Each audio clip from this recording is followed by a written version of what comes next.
25th of March 2007. From the Universal House of Justice to the Baha'is of the world.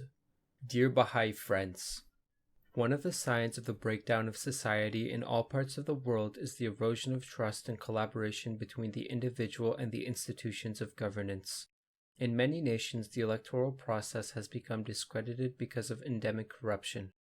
Contributing to the widening distrust of so vital a process are the influence on the outcome from vested interests having access to lavish funds, the restrictions on freedom of choice inherent in the party system, and the distortion in public perception of the candidates by the bias expressed in the media. Apathy, alienation, and disillusionment are a consequence too, as is a growing sense of despair of the unlikelihood that the most capable citizens will emerge to deal with the manifold problems of a defective social order.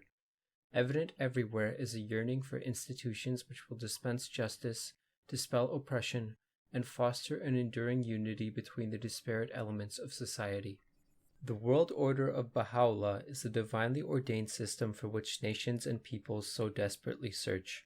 Hailed by the Bab in the Persian Bayan, its foundational features prescribed by Baha'u'llah himself, this order is without precedent in human history for its standard of justice and its commitment to the practical realization of the oneness of mankind, as well as for its capacity to promote change in the advancement of world civilization. It provides the means by which the divine will illumines the path of human progress and guides the eventual establishment of the kingdom of God on earth.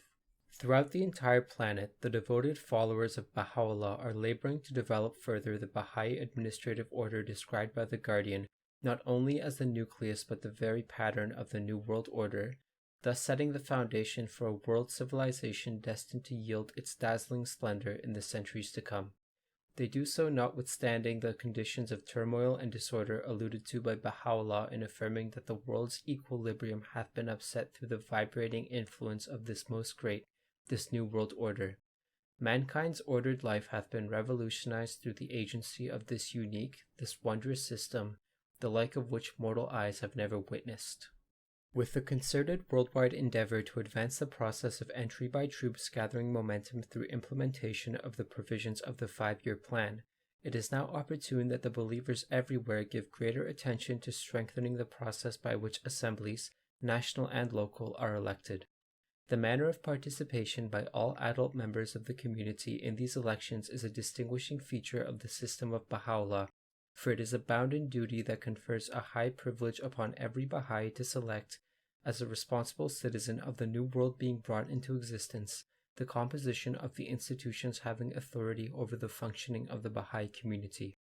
In this regard, indifference and neglect on the part of any believer are alien to the spirit of the cause. The friends must strive ceaselessly to avoid being contaminated with these destructive attitudes which have inflicted such damage on the integrity and authority of the institutions of a declining world order. In describing Baha'i elections, Shoghi Effendi, through a letter written on his behalf, conveyed that Baha'i electoral procedures and methods have indeed, for one of their essential purposes, the development in every believer of the spirit of responsibility. By emphasizing the necessity of maintaining his full freedom in the elections, they make it incumbent upon him to become an active and well-informed member of the Baha'i community in which he lives. The manner in which the elector exercises the right and privilege to cast his vote is therefore of great significance. Shoghi Effendi's instruction in this passage further explains that, to be able to make a wise choice at the election time, it is necessary for him to be in close and continued contact with all local activities, be they teaching, administrative, or otherwise, and to fully and wholeheartedly participate in the affairs of the local as well as national committees and assemblies in his country. It is only in this way that a believer can develop a true social consciousness and acquire a true sense of responsibility in matters affecting the interests of the cause. Baha'i community life thus makes it a duty for every loyal and faithful believer to become an intelligent, well-informed, and responsible elector, and also gives him the opportunity of raising himself to such a station. While there should be no mention of personalities in connection with Baha'i elections, it is quite appropriate for the believers to discuss the requirements and qualifications for membership in the institution to be elected. Shoghi Effendi offers clear guidance on this point. I feel that reference to personalities before the election would give rise to misunderstanding and differences.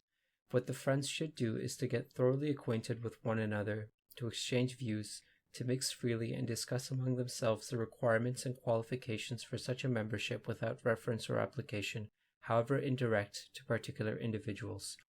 Among the necessary qualities specified by the Guardian are those of unquestioned loyalty, of selfless devotion, of a well-trained mind, of recognized ability and mature experience.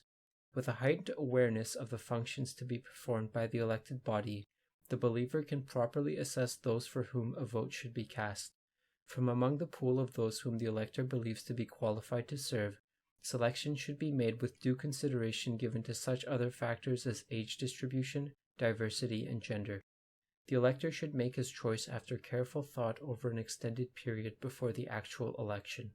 When called upon to vote in a Baha'i election, believers should be aware that they are carrying out a sacred task unique to this dispensation.